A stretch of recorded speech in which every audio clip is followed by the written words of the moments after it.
திமுக கூட்டணி தொடரும். அதில் காங்கிரஸ் இருக்குமா இல்லையான்னு தெரியாது. திமுக கூட்டணி தொடரும். Congress is one of the smaller partner, அவ்வளோதானே.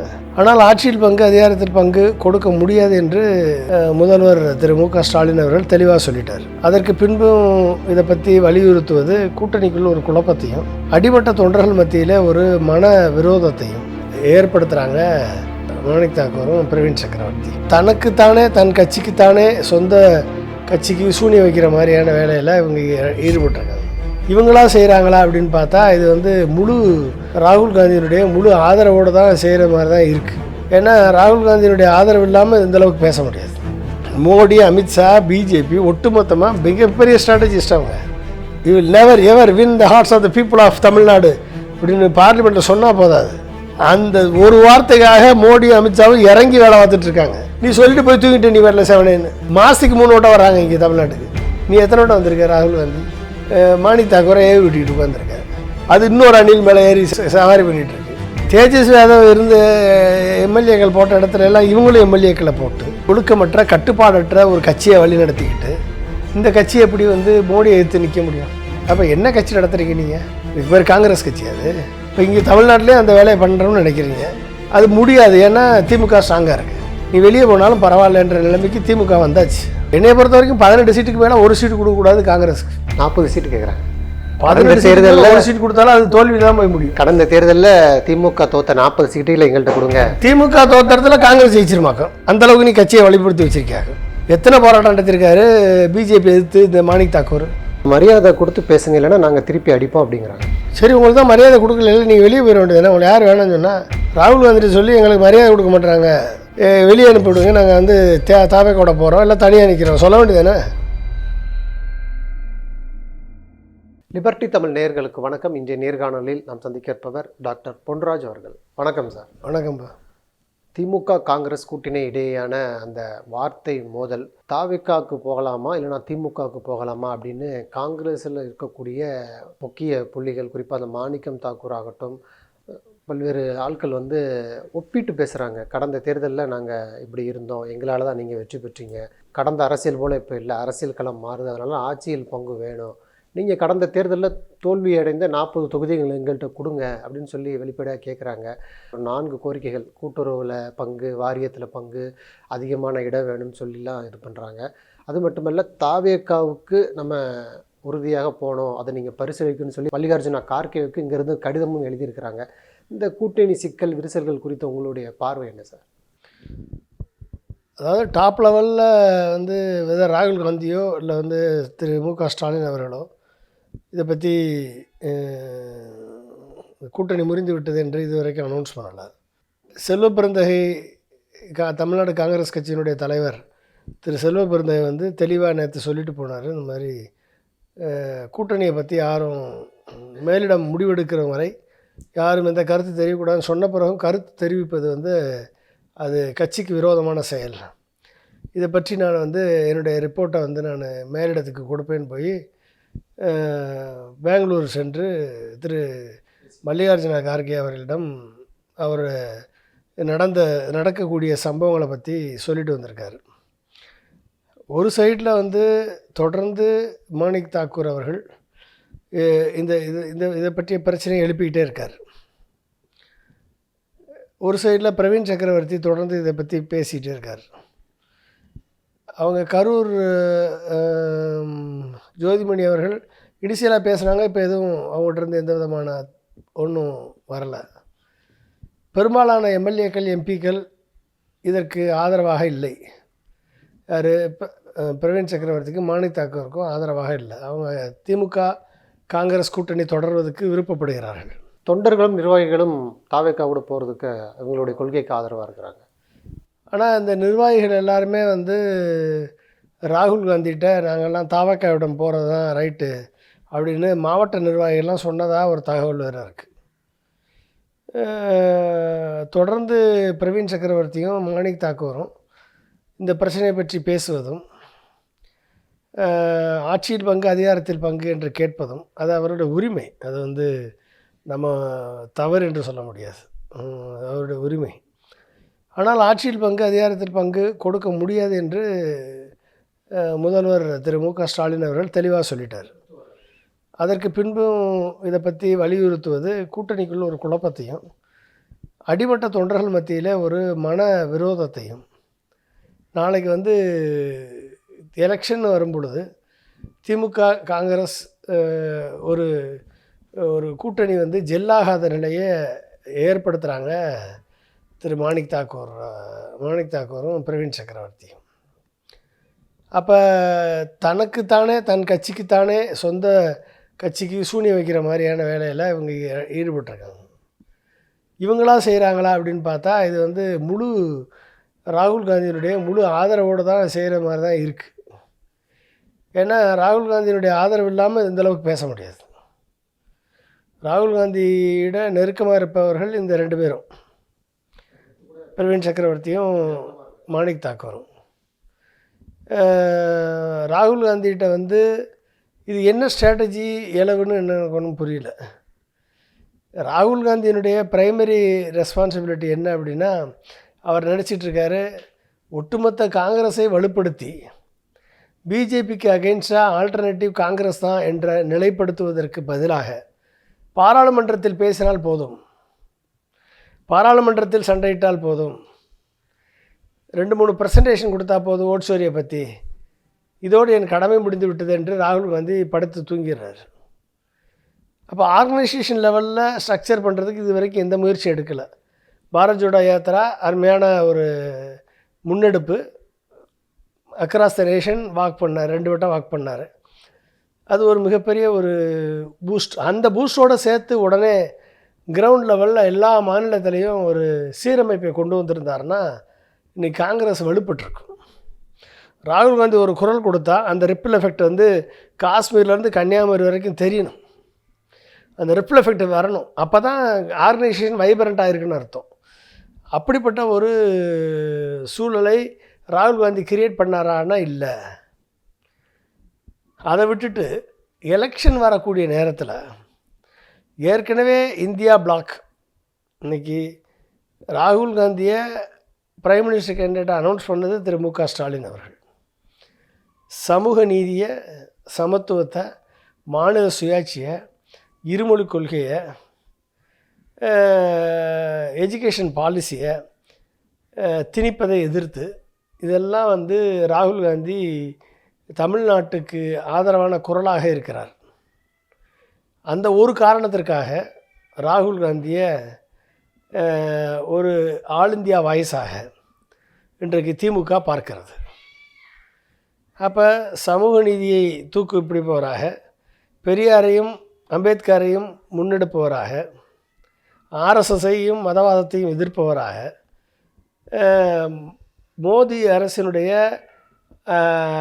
மக்கள் விரோத கொள்கைகளை எதிர்த்து நின்று களமாடக்கூடிய தனி நபராக ராகுல் காந்தியை பார்ப்பதனால தான் இன்றைக்கி காங்கிரஸோட திமுகவுடைய கூட்டணி தொடர்கிறது. ஆல் இந்தியா லெவலில் பிஜேபி இருக்கக்கூடிய ஒரே ஒரு வல்லமை பெற்ற கட்சின்னா அது காங்கிரஸ் மட்டும்தான். தமிழ்நாட்டில் திமுக இருக்குது. ஆனால் ஆல் இந்தியா லெவலில் வலிமை பெறணுன்னா அது காங்கிரஸால் மட்டும்தான் அதை வலிமை பெற்று கொண்டாட முடியும். அதை வந்து ஸ்ட்ராங்காக நம்புகிறாரு திரு மு க ஸ்டாலின் அவர்கள். அதனால தான் இன்னமும் பொறுமையாக இருக்கார் இவர்கள் செய்யக்கூடிய அட்டூழியத்திற்கு. கூட்டணி குறித்த இந்த பேச்சுவார்த்தை ஏன் இன்னும், அதாவது தொகுதி குறித்து பங்கீடு குறித்து ஏன் இன்னும் நடத்தலை அப்படிங்கிற ஒரு கேள்வி இருக்குது. குறிப்பாக அண்ணாமலை அவர்கள் அதிமுகவுக்கு பல்வேறு அழுத்தம் கொடுத்தார். அதனால் அண்ணாமலை தலைமையை மாற்றினா தான் அந்த இடத்துல வந்து உட்காருன்னு சொல்லி எடப்பாடி சொன்னதாகவும், இப்போ அதே போல் ஸ்டாலின் அவர்கள் தொடர்ச்சியாக அந்த மாணிக்கம் தாக்கூரும் பிரவீன் சக்கரவர்த்தியும் ரொம்ப அதிகமான வார்த்தைகளை விட்டுட்டாங்க. அவர்கள் மீது நடவடிக்கை எடுக்காத வரை அந்த பேச்சுவார்த்தை தொடங்காதுன்னு ஒரு சொன்னதாக கூட ஒரு தகவல் சொல்கிறாங்களே, அதை எப்படி பார்க்குறீங்க? இருக்கலாம், அது செய்யலாமே. என்ன இருக்குது, இவங்க 2 பேர் தானே அதுக்கு வந்து காரணகர்த்தாவாக இருக்காங்க. அப்போ ஆட்சியில் பங்கு, அதிகாரத்தில் பங்கு, ஆட்சியில் பங்கு, அதிகாரத்தில் பங்குன்னா நீ ஆட்சியில் பங்கு கொடுக்குற அளவுக்கு உன் கட்சியை வலுப்படுத்தியிருக்கியா? அப்போ இந்த இந்த இந்த குரலை எழுப்ப கூட்டணியுடைய தர்மம், கூட்டணியுடைய அந்த கொஹசிவ்னஸ் கொஞ்சம் கொஞ்சமாக உடையுது. அப்போ கூட்டணியை வந்து பலவீனப்படுத்தக்கூடிய செயலில் ஈடுபடக்கூடிய மாணிக்கம் தாக்கூர் மேலேயும் பிரவீன் சக்கரவர்த்தி மேலேயும் நடவடிக்கை எடுத்தால் தான் கூட்டணி பேசுகிறது தொடரும்னு சொன்னாலும் சொல்ல வேண்டிய சூழலுக்கு இவங்க தான் தள்ளுறாங்க. அது சீக்கிரம் சொன்னாலும் சொல்லிடுவாங்கன்னு நினைக்கிறேன். 22ஆம் தேதி இது வரைக்கும் தொடங்காததுக்கு காரணமே அதுதான் அப்படின்னு கூட சொல்கிறாங்க. இருக்கலாம். 22ஆம் அவங்க நார்மலாக பட்ஜெட் கூட்டத்தொடர்லாம் முடிஞ்ச பிறகு 22ஆம் கூட்டணி பேச்சுவார்த்தை ஆரம்பிக்கிறாங்க. அப்போ இவர் தொடர்ந்து இப்படி பேசிகிட்டே இருந்தால் இவங்க மேலே நடவடிக்கை எடுக்கலைன்னா நீங்கள் கூட்டணி விட்டு வெளியே போங்கன்னு சொன்னாலும் சொல்லிடலாம். அதுக்கும் வாய்ப்பு இருக்குது. அப்போ ஒரு இத்தனை சமூக நீதி தளத்தில் மோடி எதிர்ப்பதில், பிஜேபி எதிர்ப்பதில், ஆர்எஸ்எஸ் எதிர்ப்பதில், மதவாதத்தை எதிர்ப்பதில், மதச்சார்பற்ற இந்தியாவை உருவாக்குவதில் ஒரு ஆல் இந்தியா லெவலில் ஒரு கூட்டணி வேணும் என்பது ஒரே காரணத்திற்காகத்தான் திமுக காங்கிரஸை ஏற்றுக்கொண்டிருக்கிறது. இல்லை, அந்த படமெல்லாம் இங்கே இல்லை அப்படிங்கிறாங்க. அதாவது குறிப்பாக பாஜக எதிர்ப்பில் நீங்கள் திமுகங்கிறீங்க, அதெல்லாம் கிடையாது. இப்போ நாடாளுமன்றத்தில் எதிர்க்கட்சிகள் பேச முடியாத ஒரு சூழல் இருந்துச்சு. அப்போ போராடி சஸ்பெண்ட் ஆன எம்பிக்களில் 7 பேர் காங்கிரஸ், ஒரே ஒருத்தர் சிபிஎம். திமுக அங்கே இல்லவே இல்லை. அதனால் இந்த பாஜக எதிர்ப்பில் நீங்கள் தான் சொல்லி இந்த படம் காட்டாதீங்க, நாங்கள் தான் அப்படிங்கிறாரு மாணிக்கம் தாக்கூர். நீ பாராளுமன்றத்தில் போராடினா போதுமா? இவர் சஸ்பெண்ட் ஆனாரா சொல்லுங்கள்? சஸ்பெண்ட் யார் போராடுறாங்களோ அவங்கள சஸ்பெண்ட் பண்ணுவாங்க. அதுக்கு திமுக எம்பி சேர்த்து சஸ்பெண்ட் ஆகணும்னு ஆசைப்பட்றாரா? நாங்கள் தான் வலிமையாக திமுக எம்பி இது வரைக்கும் சஸ்பெண்ட் ஆனது இல்லையா? காங்கிரஸ்கார சோட போக மாட்டான், போராடுவான் களத்தில் இருந்து. அது அப்போ என்ன அர்த்தம்னா அதுக்கு நீங்கள் களங்கம் கற்பிக்கிறீங்க. திமுகவினுடைய உண்மையான நோக்கத்திற்கு நீங்கள் களங்கம் கற்பிக்கிறீங்க. இப்போ களங்கம் கற்பிக்கிறீங்க அப்படின்னா என்னன்னா நீங்கள் திமுகவினுடைய கூட்டணி தேவையில்லைன்ற முடிவு பண்ணிட்டீங்க. சரிதானே? தேவையில்லைன்னு சொல்லலை, மரியாதை கொடுத்தா மரியாதை. நீ களங்கம் கற்பிக்கிறீங்க. பாராளுமன்றத்திலே நீ கைதாக மாட்டா, பின்னால் ஓடி பேசுவேன்னு சொன்னீங்கன்னா என்ன அர்த்தம்? இப்போ யார் அப்போ யாருன்னா தான் திருடன் பிறடன் நம்ப மாட்டான். பிஜேபி காங்கிரஸ் முக்தி பாரத்ன்னு சொல்லி அனௌன்ஸ் பண்ணிட்டான்.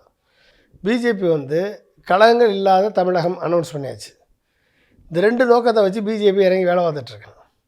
பிஜேபியினுடைய மெயின் அஜெண்டா கிட்டத்தட்ட 4-5 வருஷமாக என்ன அர்த்தம்னா திமுக கூட்டணியிலேருந்து காங்கிரஸை கழட்டி விடணும். இது யாருடைய அஜெண்டா? அமித்ஷாவுடைய அஜெண்டா, மோடியினுடைய அஜெண்டா. இந்த அஜெண்டாவுக்கு திமுக மேலே ஒரு கோபத்தை உருவாக்கி திமுக மேலே குற்றச்சாட்டை சொல்லி காங்கிரஸை கலட்டி விடுற வேலையை மாணிக் தாக்கூரும் பிரவீன் சக்கரவர்த்தியும் பண்ணுறாங்க. அப்போ நீ யாருடைய ஸ்லீப்பர் செல்லு? நீ பிஜேபி ஆர்எஸ்எஸ்னுடைய ஸ்லீப்பர் செல்லாக நீங்கள் செயல்படுறீங்க.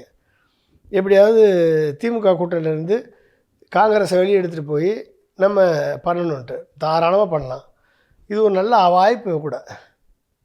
ஆக்சுவலாக ராகுல் காந்தி என்ன பண்ணியிருக்கணும் அப்படின்னா இந்த வேலையை இப்படி மாணிக் தாக்கரை தூண்டிவிட்டு பிரவீன் சக்கரவர்த்தியை தூண்டிவிட்டு கூட்டணிக்குள்ளே கல்லறிவதை காட்டிலும் 1 வருஷத்துக்கு முன்னாலேயே மாணிக் தாக்கூரை தமிழ்நாடு காங்கிரஸ் கமிட்டி தலைவராக போட்டு, இல்லை பிரவீன் சக்கரவர்த்தியை காங்கிரஸ் கமிட்டி தலைவராக போட்டு அண்ணாமலை மாதிரி பவர்ஃபுல் பண்ணி எம்பவர் பண்ணி அவருக்கு தேவையான அனைத்து ரஜகத துரகாதிபதிகளெல்லாம் கொடுத்து காங்கிரஸை வலிமைப்படுத்துங்க. நீங்கள் இது வரைக்கும் கிட்டத்தட்ட ஒரு 1000கணக்கான போராட்டங்கள் பிஜேபி அரசை எதிர்த்து மாணிக் தாக்கூரும் பிரவீன் சக்கரவர்த்தியும் தமிழ்நாட்டில் பண்ணிட்டீங்க.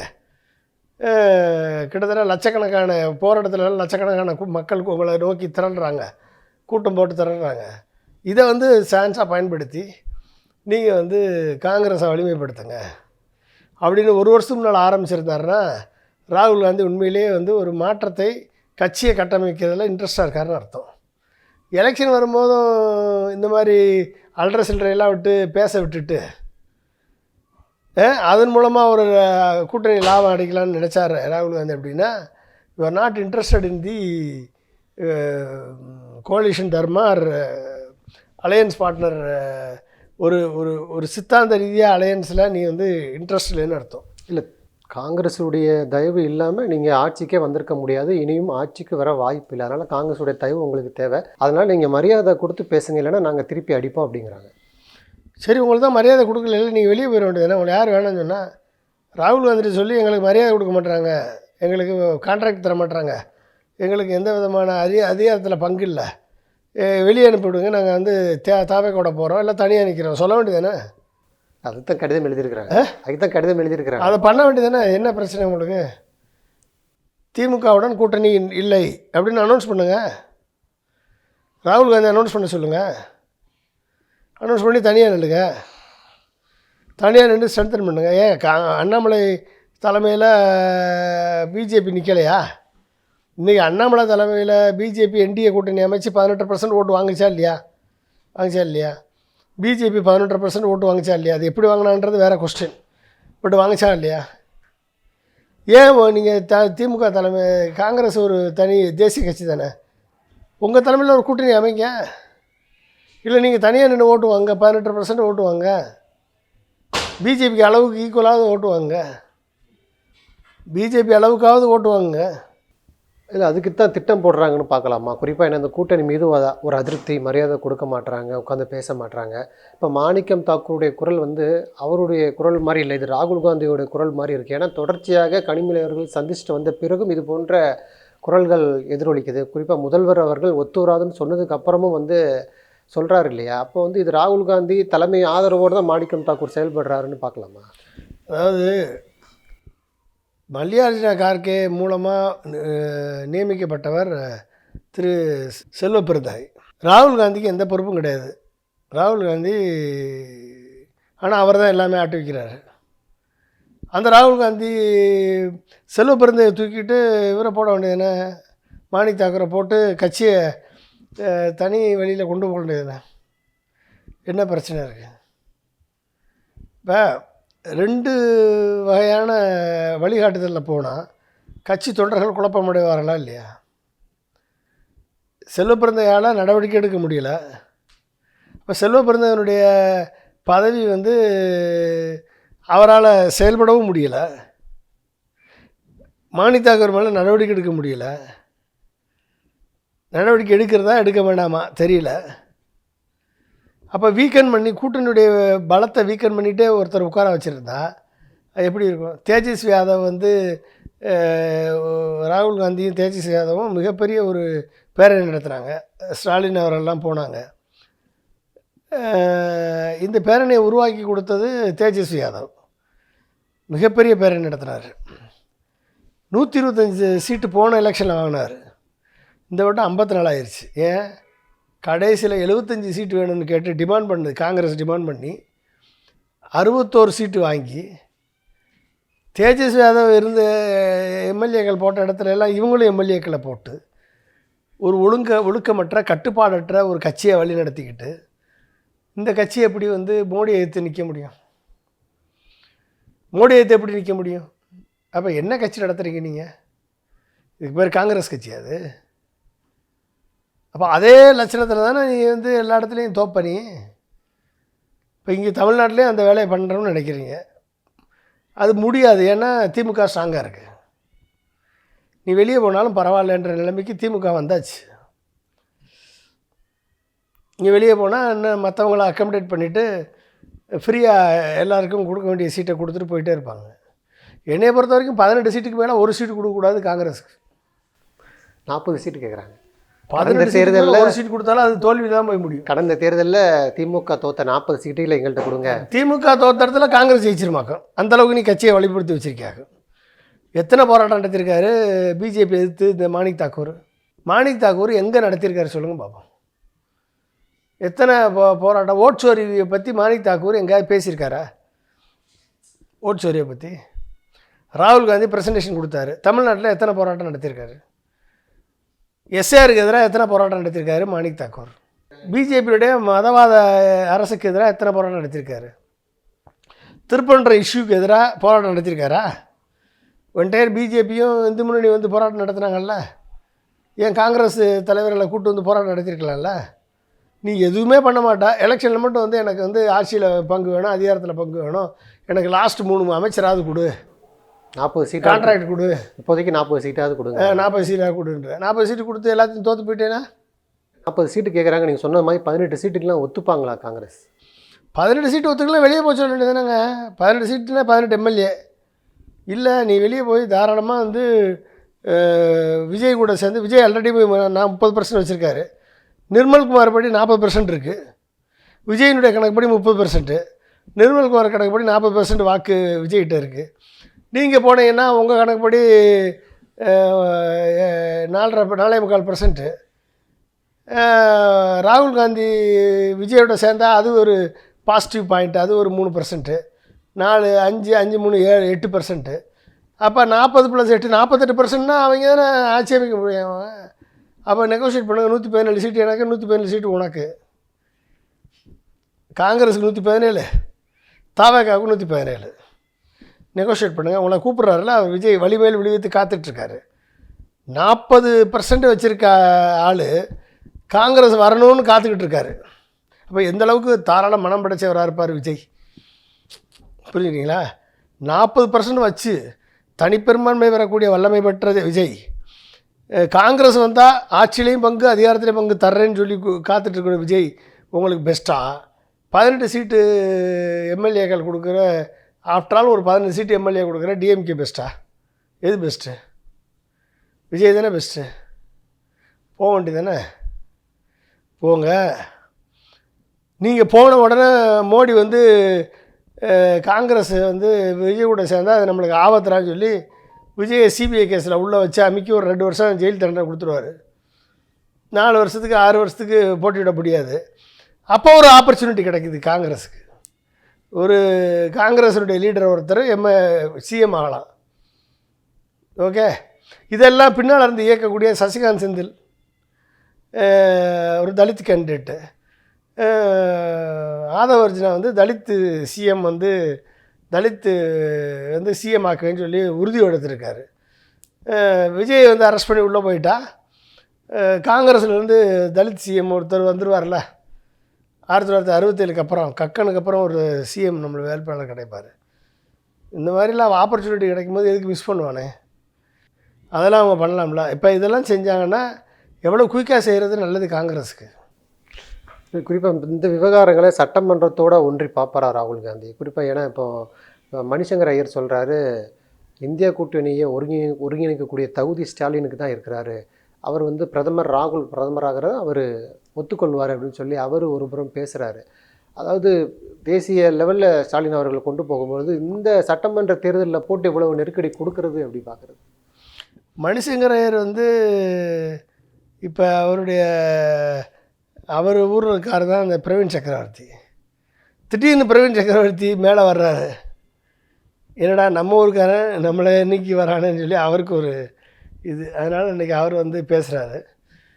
அவர் உண்மையை சொல்கிறாரு, ஸ்டாலின் அவர்கள் தான் இந்தியா கூட்டணியை வந்து ஒரு கொகசிவாக கொண்டு வரக்கூடிய லீடர்ஷிப் குவாலிட்டி இருக்குது அப்படின்னு. ராகுல் பிரதமர் ஆகணும்னா ஸ்டாலினால் தான் முடியும். ராகுல் அவர்கள் பிரதமர் ஆகணும்னா இவர் ஒருங்கிணைச்சாதான். ராகுலை கண்டிப்பாக பிரதமர் ஆகுன்னு சொன்னதே முக ஸ்டாலின் தானே. அதனால் வந்து அப்படிப்பட்ட ஒரு உண்மை நிலையாக அவர் பேசுகிறார், பிரதிபலிக்கிறார். அப்படி தான் பார்க்கணும் இல்லையா? சரி, அவருக்கு என்ன அழுத்தங்களோ என்னன்னு நம்மளுக்கு தெரியாது. தாவேகா கட்சித் தலைவர் விஜய் அவர்கள் இப்போ கடந்த மீட்டிங் போட்டார். அதில் குறிப்பாக வந்து முக்கியமாக சொல்கிறது என்னென்னா, நான் போட்ட குண்டு இன்றைக்கி வந்து ஆட்சியில் பங்கு அதிகாரத்தில் பங்கு அப்படிங்கிறது, நான் அரசியலுக்கு வரும் பொழுது போட்ட குண்டு இன்றைக்கி தமிழ்நாடு அரசியலில் பற்றிக்கிட்டு எரியுதுங்கிறார். அதே போல் இன்றைக்கி திமுக காங்கிரஸ் கூட்டணிக்குள்ளே ஒரு விரிசல் வர தொடங்கியிருக்கு. இப்போ விஜய் நினச்சது நிறைவேற ஆரம்பிச்சிருச்சு அப்படின்னு பார்க்கலாமா? விஜய் என்ன குண்டு போட்டார்? ஆட்சியில் பங்கு அதிகாரத்தில். அவர் தானே முதல் மேடையிலேயே அறிவித்தார், முதல் மீட்டிங்லேயே சொன்னது அவர் தானே. அதை கேட்டு எத்தனை கட்சி அவர்கிட்ட ஜாயின் பண்ணியிருக்கு இது வரைக்கும்? அவர் சொல்லி எத்தனை கட்சி ஜாயின் பண்ணியிருக்கு? யாராவது நம்பி போயிருக்கானா? லெட்டர்பேட் கட்சியாவது போயிருக்கா? ஆனால் கூட்டணிக்குள்ளே பங்கு கேட்க ஆரம்பிச்சிட்டாங்க இல்லையா? திமுக கூட்டணிக்குள்ளே பங்கு கேட்க ஆரம்பிச்சிட்டாங்க இல்லையா? அதான் பங்கு கேட்குறாங்க. போயிட்டாங்களா என்ன? போனால் ஒரு வேளை போனால் காங்கிரஸ் போகிறதுக்கு வாய்ப்பு இருக்குது, இல்லை காங்கிரஸ் உடஞ்சி போகிறதுக்கு வாய்ப்பு இருக்குது. ஓகே, பிரவீன் சக்கரவர்த்தியும் மாணி தாக்கூருக்கும் வேறு வாய்ப்பு இல்லை, நீ அடுத்து இங்கே வாய்ப்பு இல்லை. அவங்க 2 பேரும் வேணால் போய் ஜாயின் பண்ணலாம். அவங்க 2 பேருக்கும் ஆட்சியில் பங்கு அதிகாரத்தில் பங்கு கொடுக்கலாம், அதுக்கான வாய்ப்பு இருக்குது. வேறு என்ன வாய்ப்பு இருக்குது? வேறு யார் போயிருக்கா இது வரைக்கும்? இவர் போட்ட குண்டை எவனாவது மதிச்சானா? டிடிவி தினகரன் மதிச்சாரா? தேமுதிக மதிச்சதா? டாக்டர் ராமதாஸ் மதிச்சாரா? அன்புமணி ராமதாஸ் மதிச்சாரா? ஓபிஎஸ் மதிச்சாரா? யாராவது மதிச்சாங்களா சொல்லுங்கள். அப்போ என்ன அர்த்தம் அப்படின்னா, உன்கிட்ட கிரெடிபிலிட்டி இல்லை தம்பி. நீ வந்து எதையுமே ப்ரூவ் பண்ணலை. பணம் கொடுத்து பில்டப் பண்ணுறதும் பீலா விடுறதும் உங்களுக்கு வேணால் அது பொலிட்டிக்கல் ஸ்ட்ராட்டஜிஸ்ட் மூலமாக நீங்கள் எல்லா பீலாவும் விடலாம், பில்டப்பும் பண்ணலாம். 30% வாக்கு இருக்குது, 40% இருக்குது, 50 இருக்குது, 60 இருக்குதுன்னு கூட சொல்லலாம். மக்கள் ஓட்டு போடணும்ல. திமுக காங்கிரஸ் கூட்டணி தொடருமாங்கிறதே ஒரு கேள்விக்குறி தானே. அதுக்கு காரணமாக விஜய் தானே இருக்கிறார். எந்நேரத்திலும் காங்கிரஸ் உடைந்து தாவேக்கா கூட சேர வாய்ப்பு இருக்குன்னு தானே சொல்கிறாங்க. திமுக கூட்டணி தொடரும். அதில் காங்கிரஸ் இருக்குமா இல்லையான்னு தெரியாது. திமுக கூட்டணி தொடரும். அதில் காங்கிரஸ் இருக்குமா இல்லையான்னு தெரியாது. Congress is one of the smaller partner, அவ்வளோதானே. காங்கிரஸ் இருக்குமா இல்லையான்னு நம்மளுக்கு தெரியாது, அவ்வளோதான். காங்கிரஸ் இல்லைனாலும் அந்த கூட்டணி தொடரும், அந்த கூட்டணி வெற்றி பெறும். காங்கிரஸும் தாவேக்காவும் இணைந்தால் அது ஒரு அரசியல் மாற்றத்திற்கான அறிகுறின்லாம் சொல்கிறாங்கல்ல, அது எப்படி பார்க்குறது? நான் சொல்கிறேனே, அது வந்து காங்கிரஸ் தாவேக்கா இணையும் போதும் இவங்க காங்கிரஸ் ஒரு 70 சீட்டு ஜெயிப்பாங்க, தாவேக்கா ஒரு 130 சீட்டு ஜெயிப்பாங்க. எவ்வளோ ஜெயிப்பேன்? 200 சீட்டு ஜெயிப்பாங்க. வேறு ஜெயித்தாங்கன்னா ஆட்சி அவங்க கையில் தானே அப்படின்னு சொல்லி நம்ம அதனால் வந்து அவங்க 2 பேரும் ஜெயிக்கிறதுக்கு வாய்ப்பு இருக்குது. ஏன்னா ஆல்ரெடி 30% 40% ஓட்டு வச்சுருக்காரு கையில், அது விஜய் வச்சுருக்காரு. அதனால் அவர் ஜெயிப்பார். ஏங்க என்னங்க அது ரொம்ப கேலி கூத்தா இல்லையா? அரசியலே தெரியாதவன் ஒருத்தன் கட்சி நடத்திட்டுருக்கான். ஓகே, இந்த அரசியல் அரிசி ஒடியே இல்லாமல் ஒரு பாலிட்டிக்ஸில் பிஜேபி எதிர்த்து களமாடுவதற்கு ஒருத்தரும் கிடையாது காங்கிரஸில். நீ வந்து இது வரைக்கும் எந்த எக்ஸப்டு ஃப்ளைட்டில் போய் பாராளுமன்றத்தில் ராகுல் காந்தியோட பின்னால் போய் ஜால்ரா அடித்ததை தவிர மாணிக் தாக்கூர் ஒன்றும் பண்ணதே கிடையாது. இது வரைக்கும் மாணிக் தாக்கூர் பண்ண சாதனை என்ன சொல்லுங்கள்? மாணிக் தாக்கூர் தமிழ்நாட்டுக்காக போராட்டம் பண்ண, தமிழ்நாட்டு பிரச்சனைக்காக பாராளுமன்றத்தில் தனிநபர் தீர்மானம் கொண்டு வந்திருக்காரா? திருச்சி சிவா எம்பி மாதிரி ஏதாவது ஒரு தமிழ்நாட்டுக்காக போராட்டம் பண்ணி ஏதாவது பண்ணியிருக்காரா சொல்லுங்கள்? திமுக எதிராக தான் போராடிக்கிட்டு, திமுகக்கு எதிராக தான் போராடிக்கிட்டு இருக்கேன். திமுக எதிராக பண்ணி போராடிருக்கேன். இந்த வேலையை ஒரு ஒரு 5 வருஷமாக கட்சி வேலை பார்த்துருந்தீங்கன்னா இன்றைக்கி நீ வந்து தனியாக கட்சி நடத்திருக்கலாமே, காங்கிரஸை தனியாக கொண்டு வந்திருக்கலாமே, ராகுல் காந்தி கரத்தை வலுப்படுத்திருக்கலாம்ல. அப்போ அதை செய்யாத ஒரு ஆளுங்களை நம்பி ராகுல் காந்தி இறங்குறாருன்னா ராகுல் காந்தி எப்படிப்பட்ட ஆளுங்களை நம்புகிறாருன்னு புரிஞ்சுக்கோங்க நீங்கள். அப்போ இப்படிப்பட்ட நம்பக்கூடிய ராகுல் காந்தியால் எப்படி மோடியை ஜெயிக்க முடியும்? மோடி ஒரு ஸ்ட்ராட்டஜிஸ்ட்டுங்க. மோடி, அமித்ஷா, பிஜேபி ஒட்டுமொத்தமாக மிகப்பெரிய ஸ்ட்ராட்டஜிஸ்ட் அவங்க. You will never ever win the hearts of the people of Tamil Nadu அப்படின்னு பார்லிமெண்ட்டில் சொன்னால் போதாது. அந்த ஒரு வார்த்தைக்காக மோடி, அமித்ஷாவும் இறங்கி வேலை பார்த்துட்ருக்காங்க. நீ சொல்லிட்டு போய் தூங்கிட்ட, நீ வரல செவனேன்னு நீ சொல்லிட்டு போய் தூங்கிட்ட. அவங்க 2 பேரும் இறங்கி வேலை பார்த்து தமிழ்நாடு பிடிச்சே அவன் அப்படின்னு கூட்டணி போட்டு மாதத்துக்கு 3 ஓட்டம் வர்றாங்க இங்கே தமிழ்நாட்டுக்கு. நீ எத்தனை ஓட்டம் வந்திருக்க ராகுல் காந்தி? நீ அங்கேருந்து அணில் மாணிக் தாக்கூரை ஏவி விட்டுக்கிட்டு உட்காந்துருக்க. அது இன்னொரு அணில் மேலே ஏறி சவாரி பண்ணிகிட்ருக்கு. இப்போ இதை எப்படி நீங்கள் வந்து பண்ண முடியும்? நன்றி சார், நிறைய தகவல்களை நேயர்களுக்கு சொல்லியிருக்கீங்க. உங்களுடைய நேரத்துக்கு மிக்க மிக்க நன்றி.